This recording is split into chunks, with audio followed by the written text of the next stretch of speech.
Se conoció un fallo clave de la Corte hoy en torno a las jubilaciones y que quedan a partir de este fallo eximidas de pagar ganancias. Estamos con el abogado experto en temas previsionales, Federico Despoulis-Netris. Muchísimas gracias, Federico, por estar aquí. Hola, muchísimas gracias por invitarme. Bueno, es un fallo con enormes consecuencias para las personas, a los ciudadanos de carne y hueso, pero también para el Estado y la voluntad de sostener el déficit cero, ¿no? Sí.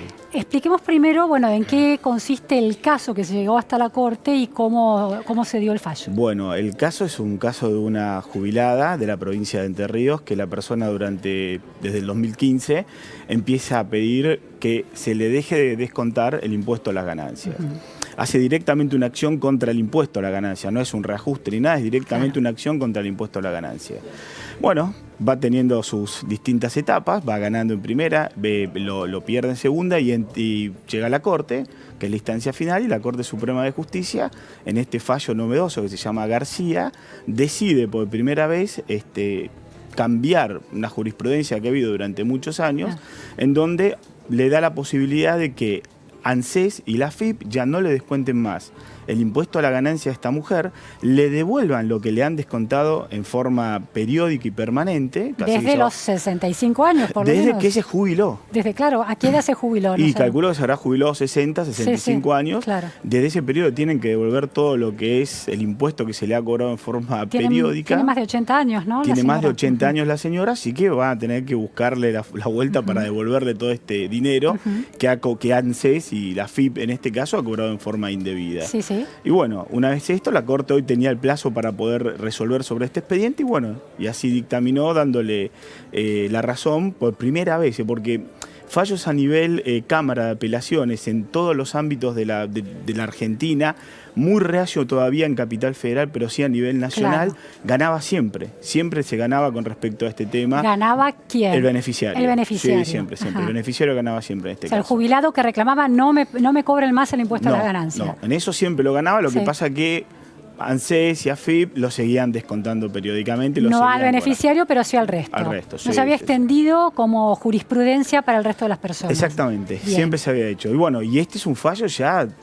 final con respecto a esto, ya ANSES o la AFIP, en este caso más que nada la AFIP es la que va a hacer, pero les cuento se hace a través de ANSES, ya no va a poder decir, señores, le voy a descontar periódicamente a todos los beneficiarios. Federico, porque además el fallo incluye también un pedido al Poder Legislativo para que establezca la exhibición del gravamen de ganancias sobre las jubilaciones. Exacto. Eso es así. Ahora viene la segunda parte que es muy interesante, porque le dice que no se puede gravar ningún tipo de nuevo impuesto en el tema de ganancias a ningún beneficiario, ningún jubilado ni pensionado, hasta que esto pase al Congreso y el Congreso evalúe, porque dice lo que tiene que hacer es evaluar el tema de dar de baja en forma definitiva el impuesto a la ganancia o ver qué beneficiarios van a estar incluidos en este impuesto a la ganancia. Sí, el Poder Judicial le está de alguna manera marcando el camino al Poder Legislativo para que legisle a favor de los jubilados en este asunto. Exactamente. Más o menos restringidamente, pero va a tener que ir por este camino. No le queda otra, es igual que el fallo Blanco. Claro. Blanco en diciembre le dice, señores, nosotros no estamos para decir cuál es la movilidad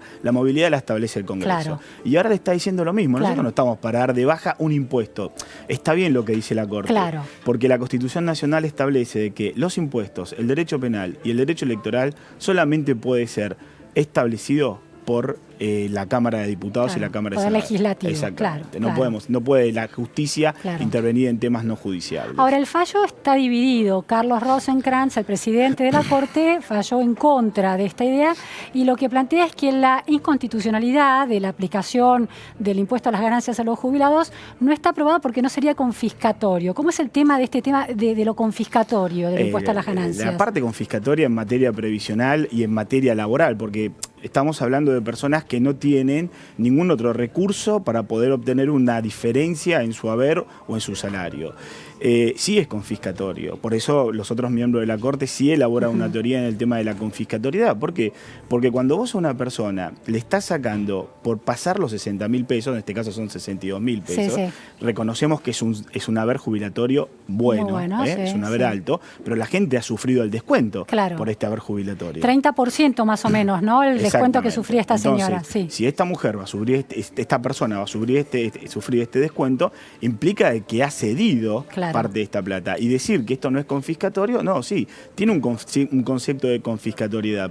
¿Cuál es el concepto de confiscatoriedad? Y porque cuando uno empieza a restringir, primero porque la jurisprudencia y los tratados internacionales en materia de seguridad social hablan de la progresión. Nosotros tenemos un tratado en materia de seguridad social que es el famoso 102 de la OIT, que nunca se quiso aprobar. Se aprobó en el año 2017 con este gobierno. Sí. Y ese tratado es fundamental porque habla de la progresión en materia de seguridad social. ¿Qué significa? No podemos restringir los derechos.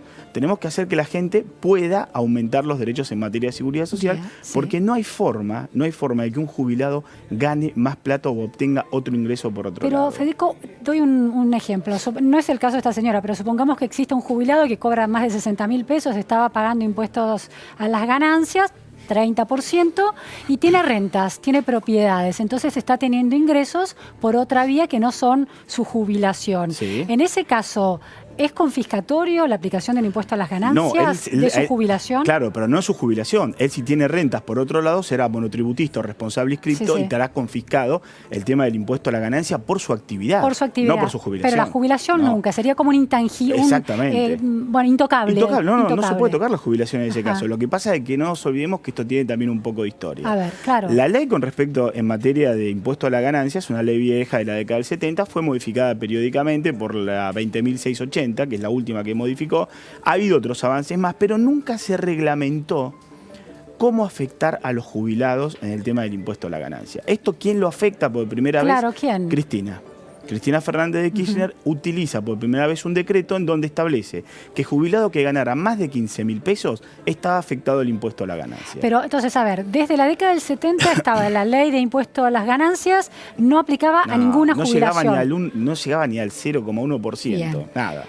Llega Cristina ¿en qué gestión? En el 2013. 2013 es la primera vez ahí que los jubilados empiezan a pagar impuestos a las ganancias. Sí, es el decreto reglamentario en donde baja el porcentual, lo lleva a 15.000 pesos en el año 2013, y ahí empiezan a ser afectados los jubilados en materia de impuesto a la ganancia. ¿Cuál es el argumento que da el gobierno en ese momento? Porque era un gobierno que sostenía una afirmación retórica de expandir derechos, donde hay una necesidad y un derecho. ¿Cuál es en esos términos el argumento que se da? El argumento era de que estas personas ganaban una jubilación en esa época relativamente alta y que esto debía ser afectado por el impuesto a la ganancia. Ahí también se afectan los activos. Los activos de ese jubilado. No, los activos. Las personas que están activas trabajando también son afectadas en este momento. Entonces, baja y hoy seguimos todavía con esto. Después viene el gobierno de Mauricio Macri y también deroga el viejo decreto, pero establece una forma gradual de llevar el impuesto a la ganancia. Está bien, lo elevan a 62.000 pesos actualmente. Sí. Sabemos de que es un índice relativamente bajo, es el 10%, son 300.000 beneficiarios. ¿Cuántos jubilados hay en el país?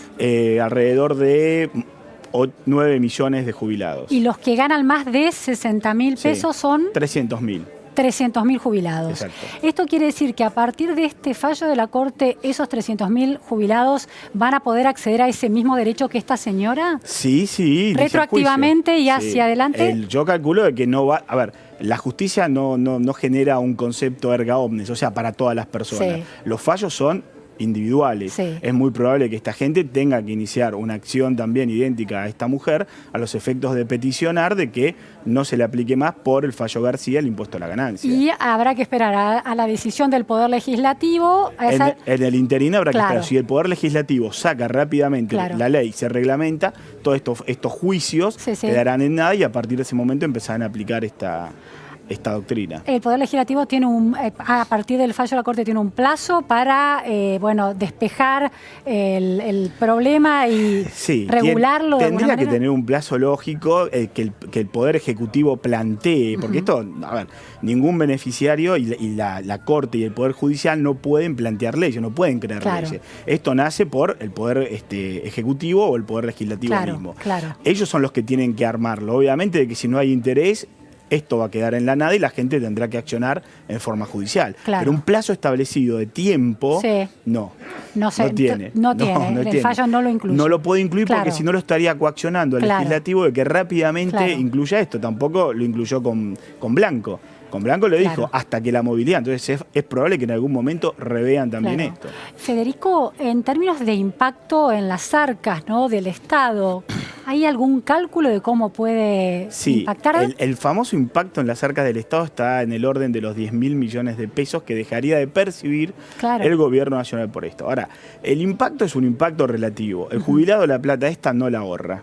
No la guarda, no compra dólares, no se compra inmuebles, lo Entiendo. pone en la actividad. Claro. Es decir, que el impacto... Vuelve al mercado, al consumo, alimenta la Exactamente. economía de alguna Exactamente. manera. Es muy raro que encontremos jubilados, está bien que son haberes muy altos, Sí, pero tampoco hoy vivir en la Argentina no Sí, genera un una geriátrico es expectativa. carísimo, los remedios son carísimos. Tampoco Claro, pensemos claro. que un jubilado en la mínima está en estado de pobreza. Claro. Un jubilado de 60.000 pesos gana mucha plata al Claro. lado de la mínima, pero indefectiblemente también Claro. está en crisis. Pero yo creo que no lo afecta al Estado. En verdad, la Corte lo que hizo fue fallar a favor del beneficiario, teniendo un criterio lógico, porque muchos dicen esto es en contra del Estado. No, no es en contra del gobierno, ni el momento político, ni nada por el estilo. Es un fallo que lo necesitaban los jubilados, Claro. por una cuestión de progresión en materia previsional. Claro. Nosotros no podemos retroceder en esta materia, Claro. porque acá, una vez que vos te jubilaste, quedaste con el haber jubilatorio que vos tenés. Podés trabajar, podés seguir en la actividad, Claro, lo que pero vos eso quieras. se congeló, porque está calculado sobre el máximo sueldo que ganabas, ¿no? Los últimos 10 Los años. últimos 10 Ojalá años, fuera claro. el máximo Claro, sueldo. Son los claro, últimos promedio, 120. claro. No, nunca llega a ese volumen Claro. y el ingreso que se termina dando es Sí, bastante sí, sí. bajo, pero es así. Federico, el fallo de la Corte en el caso de esta señora, que es el caso testigo, Sí. digamos, ¿hace algún otro tipo de disquisición en torno a que tiene que ganar más de tanto, tiene que tener ciertas necesidades, o se aplica de una manera muy básica? Si gana más de tanto, no corresponde que se le aplique el impuesto a las ganancias. La Corte estableció también el tema de los montos y el tema de la necesidad en caso de enfermedad. Exacto, eso. Habla sobre este tema, pero también se lo deja al Congreso de la Nación a los efectos que elabore una ley en función a este criterio. Pero si el Congreso no avanzara o el Poder Ejecutivo no planteara un proyecto para avanzar en ese sentido y los jubilados tuvieran que ir a la justicia con sus antecedentes a cuestas, el tema del estado de salud Sí. y la dependencia de ese dinero para el cuidado de su salud, ¿es un tema clave del Sí, fallo? total. Sí. Porque hoy también en la justicia es un tema clave. Ajá. La prioridad en pagos y la prioridad en lo que es la materia judiciable, si bien es lento, sabemos que los juicios son lentos, en este caso Claro. tienen prioridad también en lo que es la aceleración del expediente para poder cobrarlo más rápidamente. Un jubilado que tenga problemas de salud, pero que tenga una renta extra porque tiene un departamento en alquiler, por ejemplo, ¿tiene menos chances de que la justicia le dé la razón? No tendría ningún tipo de Ningún razón, tipo- porque son dos cosas totalmente distintas. Una cosa es tu haber jubilatorio, que son lo que vos aportaste durante años, a vos te sacaban el 11% durante 30, 35 años y a veces más, y vos eso es lo que conforma tu haber jubilatorio. Un jubilado que no tenga, supongamos que es un jubilado vigoroso, que no tiene problemas de salud y tiene una renta, o no tiene una renta, pero no tiene problemas de salud, ¿tiene menos chances? Tampoco, tiene la misma Aunque el chance. tema de la salud haya sido puesto en el fallo de la Corte. Va a tener la chance de presentarse en la justicia y la justicia tratará de elaborar lo más rápido posible una resolución del conflicto judicial para llevarlo a que lo cobre en un tiempo prudencial, pero los tiempos acá en materia previsional colapsan rápidamente cuando entra en la Cámara. Bueno, ha quedado muy claro, entonces es una buena noticia para los jubilados y el Estado deberá, ver cómo allana el camino para beneficiar a todos aquellos cuyos derechos han sido vulnerados de alguna manera. Sí, tiene ahora la posibilidad. Esta es una corte que ha cambiado también desde Badaro, desde el 2006, ha cambiado los criterios en materia previsional. Lo que le está dando es más derechos a los jubilados y a los pensionados. Y esto va a generar indefectiblemente nuevos fallos, porque este no es el último. Ahora viene el más crítico de todo, que es Harman. Ajá, Ese es el fallo. ¿Por qué? Porque va a pedir de que un jubilado llegue al porcentual, no de liquidación, de tasa de sustitución del 50% que hoy tiene, sino del 70% del ingreso base. Bien. O sea, de todo lo que cobró, que la persona esta, cuando se la liquide, llegue a un 70%. Federico, te volveremos a invitar cuando ese caso llegue a la Corte. Claro, entonces. muchísimas gracias, Muy Emma, amable, por muy favor, claro. a ustedes. Ahora sí nos vamos con Jerónimo Mura al Congreso. Muy buenas tardes, Jerónimo.